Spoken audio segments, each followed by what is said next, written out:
deep philosophical answer from But no, I do want to say at this point how pleased I am to be here, because I haven't had a chance to chat to you before. I know they've had great problems bringing me over and my wife over from England, raising the money for our fairs. I don't think Devorah needed to go as far as she did for that last $50 with you, Grant.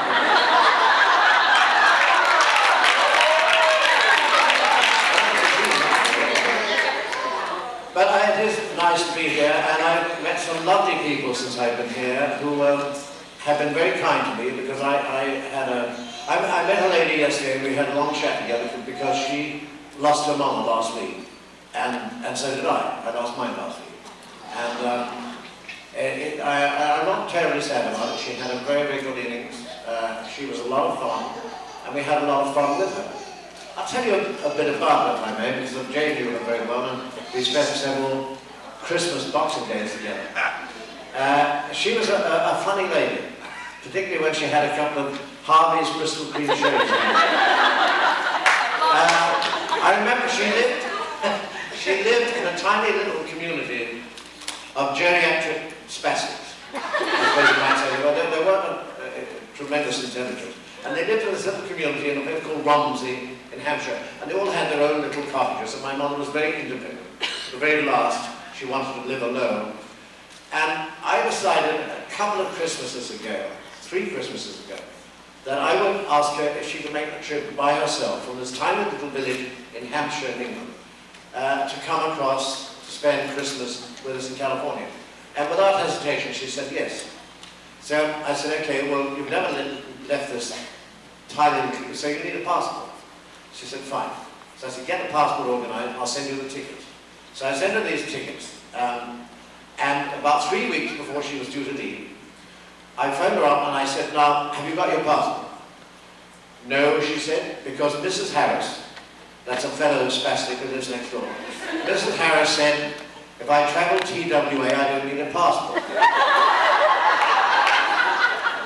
So anyway, I arranged for her to have a passport. Then the night before she was due to leave, I phoned her up and I said, now you know that the limo is going to come and pick you up.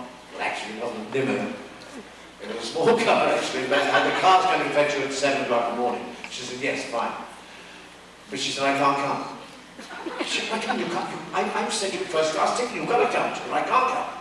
She said, I've been practicing, and it has to happen every 8 hours. So I said, what are you talking about? She said, look, it's 2 hours to London Airport. It's another 11 hours on the plane. It's an hour from LAX to your apartment. She said, that's 14 hours. And I have to go every 8 hours. I said, go where? She said, to the lavatory. She said, I said, are there lavatories on the plane? She said, oh, they're not, are there? And when she arrived, she travelled the whole way in a huge straw hat, which was so pinned up she couldn't take off. So she travelled the whole way, and this thing must have been a very uncomfortable journey. And when she arrived, I sent a woman, a lovely lady called Maggie Anderson, to help her off the plane. She's in charge of VIP arrivals. And she wouldn't leave. She said, no, first of all, I've got to tip the usherettes. And she said, I also want to meet the pilot. I said, why do you want to meet? She said, I want to thank the pilot. He cooked me a lovely meal. I want you to see the sort of background I come from. Anyway, she came off the plane, and I said, do you have a good journey? She said, oh, I had a lovely journey. She said, I had such a lovely boy next to me. A lovely boy. And she said, he said to me, can I take your boots off, Mother? And he said, are you wearing corsets? I said, she's traveling with a pervert. He said, because if you have, I get the usherette to take you to the lavatory. So she said, oh, he's a lovely boy. He got me champagne. She said, he said he was a singer. He had a Cockney accent, but he had a Mexican voice, a Mexican name. So I said, really, what was his name? She said, I've got it written down here to give me the car because we're having dinner together next Wednesday night. So I said, oh. Now this old Mexican singer with a Cockney accent was Elton John. Elton John, yeah.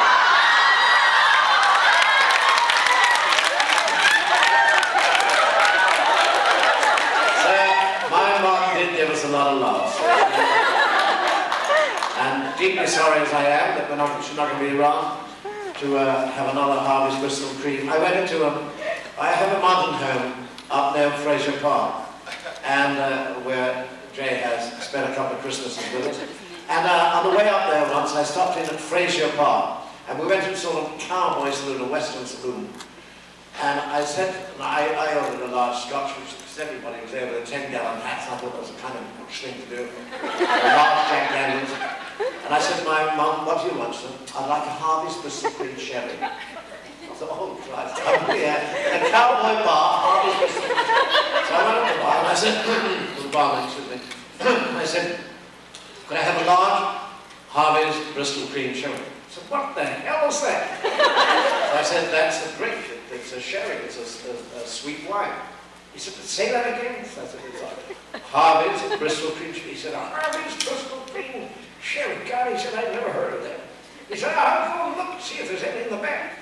He's gone for about 20 minutes. He comes back clutching a very dusty one. He said, I got one. I found it. I got a Harvey's Bristol Cream Sherry.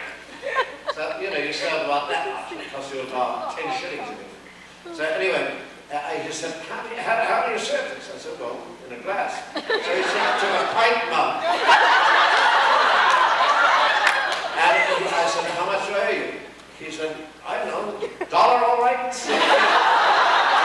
My mother drank this. And I had one of these ram chargers, these, you know, four-wheel drive things. We couldn't get her into it. She was richly bronze and list. That means pissed in England.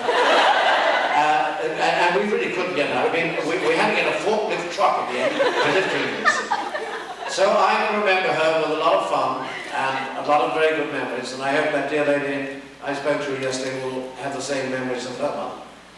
After that, back to David.